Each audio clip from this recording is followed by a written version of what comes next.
Hello and welcome. This is India Tonight. I'm Shibani Gharat. In his latest Truth Social post, US President Donald Trump has threatened strikes on Iranian energy sites if Strait of Hormuz remains closed.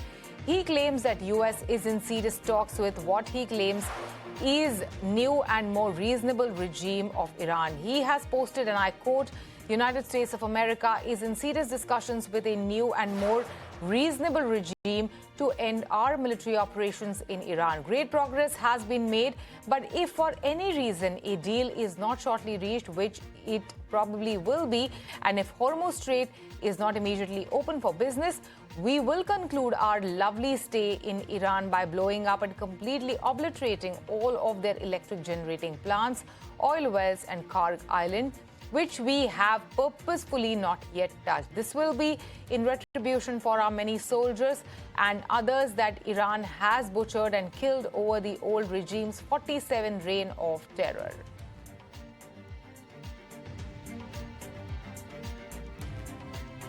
Right now, Times Network's Mayank filed a ground report from Israel. To update the viewers, on the 31st day of the war, we from Tel Aviv report that a chemical factory was hit last night in the southern part of Israel.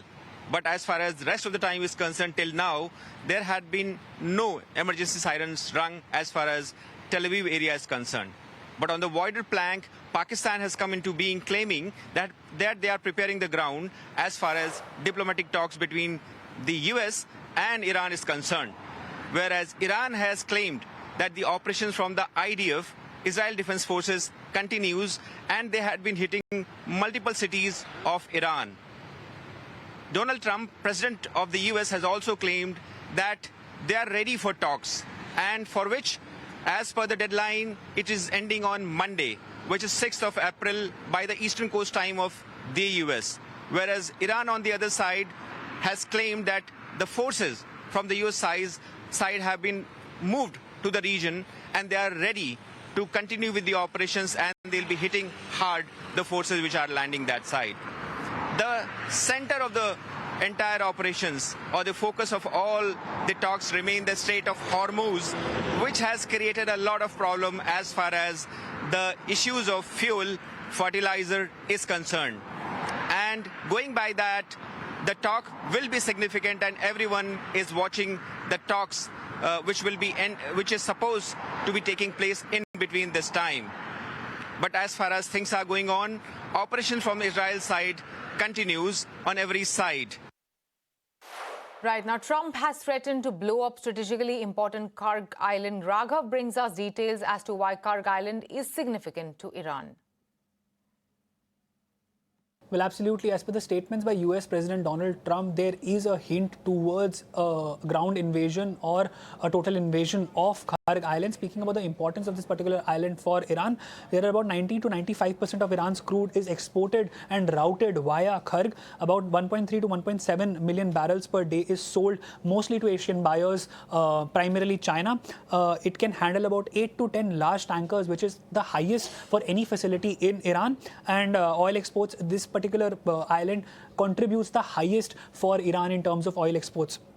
In terms of Iran's oil exports from March 2025 to 2026, the total exports stood at about 587 million barrels via Kharg. The portion is 553 million barrels, which is a huge chunk of the total exports that happen for Iran. In terms of the March inventory, as we are able to understand at the moment, 18 million barrels are stored in this particular island, and multiple loading facilities exist. And if an attack happens, this will lead to a larger devastation for Iranian exports in terms of crude facilities.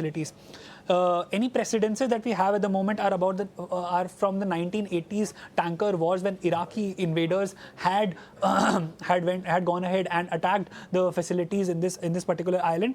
And on a comparative, in 2026, the US attacks have tried to shy away from any direct attacks on these pipes. But if something happens in terms of the larger devastation, the pipes can also be involved in terms of the future attacks. In terms of the impact on global markets, as we are able to understand at the moment, 20 million barrels transits via Strait of Hormuz, and about 20% of global petroleum consumption transits from this particular strait, which will be impacted if an attack happens on the Kharg Island, which is a centerpiece in the Strait of Hormuz. In terms of possible impacts on Kharg strike, about 1.7 million barrels per day could be impacted, and markets could witness a major spike, which has already happened. Speaking about Brent prices and the consistent rise of Brent prices, on 23rd March, Brent prices stood at 99 USD per barrel. On 24th March, it went up to 104. On 25th March, it came down to 102. On 26th March, it went quite up to 108. 27th March, it stood at 112. And today, it stands at 115 USD per barrel. On a month-on-month basis, on 27th February, a month prior, the prices stood at $72, and this has been a 59% rise when the prices stand today at 115. Hence, any attack on the Kharg Island will only lead to these prices moving further, and we are observing that. Thank you, Raghav, for those details. Now, Wall Street is attempting a cautious rebound with the Dow moving higher after President Donald Trump, in fact, signals that U.S. is in serious talks to end operations in Iran. The Dow Jones is gaining over 130 points, while the S&P 500 and Nasdaq are trading largely flat as investors remain watchful. This is coming after a tough week for markets, with the Dow and Nasdaq slipping into correction territory and all three major indices logging their fifth straight weekly decline. Right now, sentiment is improving slightly, but markets are still navigating uncertainty around geopolitics and global risk. Now, Rupee slipped to a record low in today's session, breaching the crucial 95 mark against the US dollar for the first time ever. The currency fell to an all-time intraday low of 95.12. While it did recover marginally through the session, the rupee still ended at a record low, closing of 94.83. My colleague Ankur Mishra joins us with more details on what led to this decline. Yes, it was a volatile day of trade for rupee. Of course, in the opening trade, it did gain around the levels of 93.57 after opening at 93.6. But after that, it lost the momentum. In fact, first it reached 94 mark, and later on, it also touched an all-time low of 95.22. Now, why this has happened against the wide expectations of gaining the ground? Because we have been told it was a day of year end. There were purchases which were made by especially OMCs, and therefore rupee lost its momentum, especially in the second half of the trade, and it did close at 94.94 level, which is again weaker compared to the previous close. Now, what is happening currently? There is also a chatter of a discussion with Reserve Bank of India regarding the reversal or some kind of comfort in the wordings of the direction which has come in over the weekend regarding the $100 million cap for onshore trading. While the discussions are on, we do not know whether or not Reserve Bank of India will give relief, but that did give some kind of comfort to the dollar, and therefore we saw the weakening of the rupee, which got continued. But more interestingly, it will be important to see how it actually behaves over the week, because the year-end reason will be gone in the next day of trade, and it will be interesting to see whether or not rupee once again gains some momentum.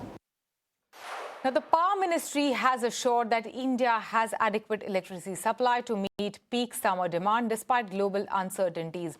With an installed capacity of 524 gigawatt, the government says the system is well prepared even as gas supply challenges persist due to the Middle East crisis. Prakash filed earlier this report. Well, the government has informed Parliament that they have made sufficient arrangements to meet summer power demand. In fact, several steps have been taken so far. Present installed generation capacity is roughly around 524 gigawatt, which is much higher than the actual demand, which is expected around 271 gigawatt during summer season. In fact, the government has informed that they are facing some sort of supply-related disruptions in terms of LNG supply to gas-based power plants, which is very crucial in order to maintain grid stability and ensuring sufficient power if there is sudden surge in power demand. But this time around, government is facing some sort of supply-related disruptions, especially in view of the West Asia crisis. But the power generation companies are exploring various options to meet sudden surge in power demand. Along with that, some significant steps have been taken so far, what has been informed by the government to Parliament, wherein government has informed that the Power Ministry has already invoked Section 11 of the Electricity Act and asked Tata Power's CGPL to start operation. Along with that, it is also monitoring the progress of under construction thermal and hydropower plants, which are targeted to be commissioned by June this year. Accelerated clearance are being provided for commissioning of renewable energy plants. In addition to that, planned maintenance of thermal power plants is being deferred to make available adequate generation capacity, which is roughly around 10,000 megawatt that will be made available during April to June this year. Along with that, as on March 22nd, the coal stock available with coal-based thermal power plants in the country is roughly around 58.2 million tons, which is sufficient for 20 days of use. So these are significant steps which have been taken so far by the government, which has been informed to Parliament, which is sufficient to meet summer power demand. Now, it was a disappointing performance for the market this March. Nifty came under pressure and declined over 11%, registering its biggest monthly fall in 5 years. Broader markets also came under pressure. PSU banks was the top sectoral loser. Realty, FMCG and metals saw cuts between 9 to 16% this month. Harsh is here for more details on this. Well, when we thought that markets couldn't get any weaker, we've shaved another 500 points on the Nifty 50 in trade today, 488 to be absolutely precise. So pressure obviously mounting. The breath was extremely difficult, and this time around the carnage resided largely within the PSU and the private banking space. In fact, the Nifty Bank itself was down nearly 4% in trade. The Nifty IT index also slid another 2%, despite the kind of base that we're trading at, and the Nifty PSU Bank shaved 4.5%, in fact, in trade. So you saw a real strong move across some of those heavyweights. But in terms of contributors, I want to quickly pull out some names. The likes of an SBI, for example, the likes of an HDFC Bank, the likes of an ICICI Bank saw some real pressure. When you're looking at some of the top losers within that Nifty pack, a Bajaj Finance contributed to the losses, and Interglobe Aviation was also down 4% or so in trade, among the top losers on the Nifty 50 index. In terms of, again, contributors sticking with it, a Bharti Airtel was one which contributed nearly 40 negative points to the Nifty 50 index as well. But in that largely negative sentiment, we were dominated, at least in terms of the contributors, to the banking stocks. And that's what really contributed to the pain. Now, just in terms of the advanced decline, the Nifty 500 index, so just about 50 advances to a 450 decline. So 9:1 was the ratio on the broader markets as well. In fact, the Nifty mid-cap index was down 2.6%. The Nifty small-cap index was down 2.5%. So pain visible across the board.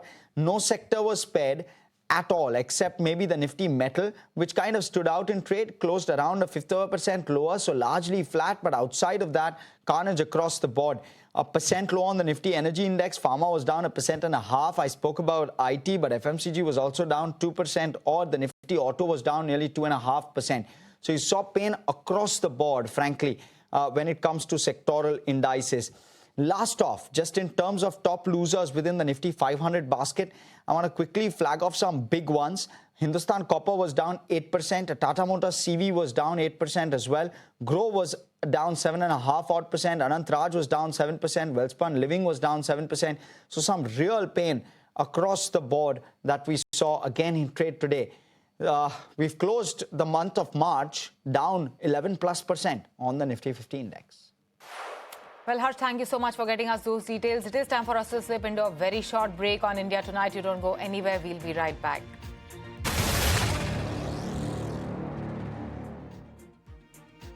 You're watching India Tonight. I'm Shibani Gharat. Now, in a move to align India's insurance reporting framework with global standards, IRDAI today has mandated Indian accounting standards, commonly known as India AS, from April 1st for all insurance as its 135th board meet. The insurance regulator said it will allow dual reporting for a period of 2 years. My colleague Anurag Shah is here with more details on this.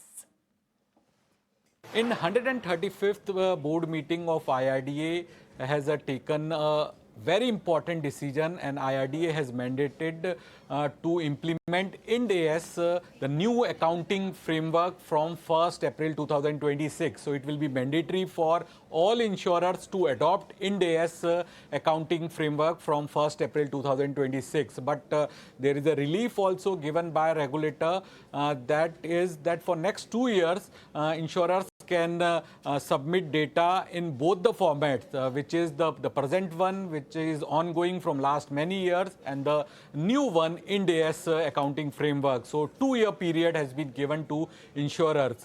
Other than that, for a smooth transition, the forbearance also given for 1 year. This will help the new accounting standard, as per the regulator, will help to have more transparency, lesser compliance, and to increase the investor confidence in the insurance industry.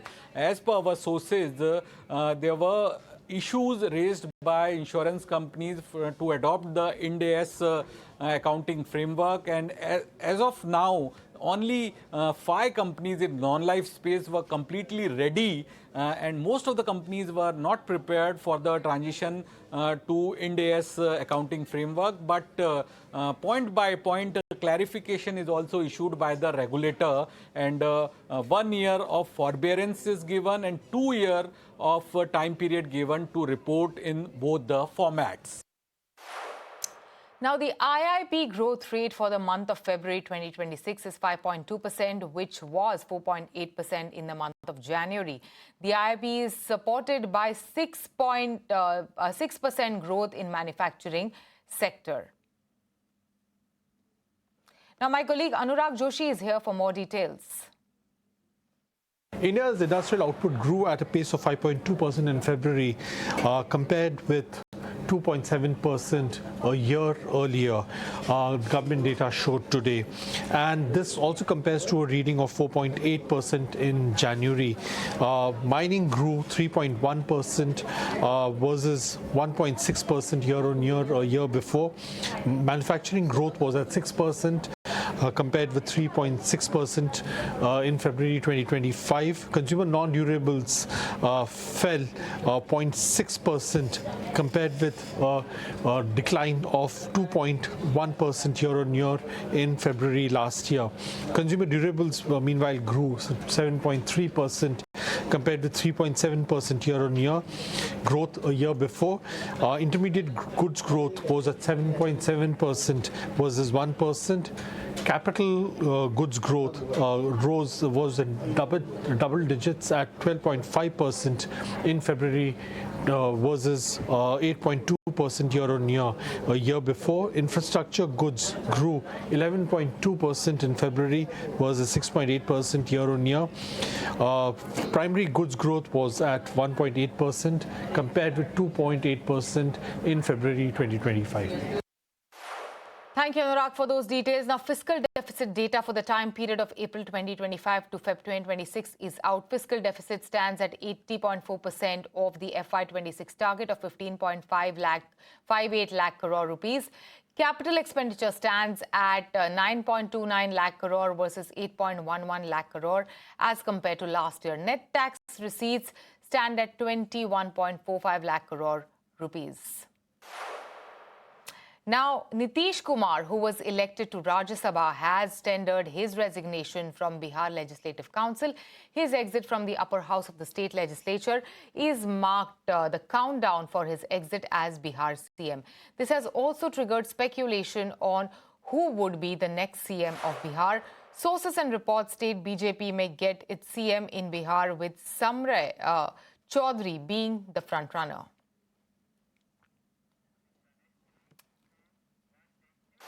Now, while addressing the Lok Sabha on fight against red terror, Union Home Minister Amit Shah said that Bastar in Chhattisgarh, which was once Maoist-infested region, is now almost free of red terror. Let's listen in. लाल आतंक का परछाया था, इसलिए वहां विकास नहीं पहुंचा था। लाल आतंक का परछाया विकास नहीं है, इसलिए नहीं गया था। लाल आतंक का परछाई वहां पड़ा था, इसलिए विकास नहीं पहुंचा था। आज परछाई हट गई है और बस्तर विकसित हो रहा है। मान्यवर, बस्तर में विकास। Well, with that, it's a wrap on this edition of India Tonight. Goodbye from me, Shabani Bharat, and the entire team of ET Now.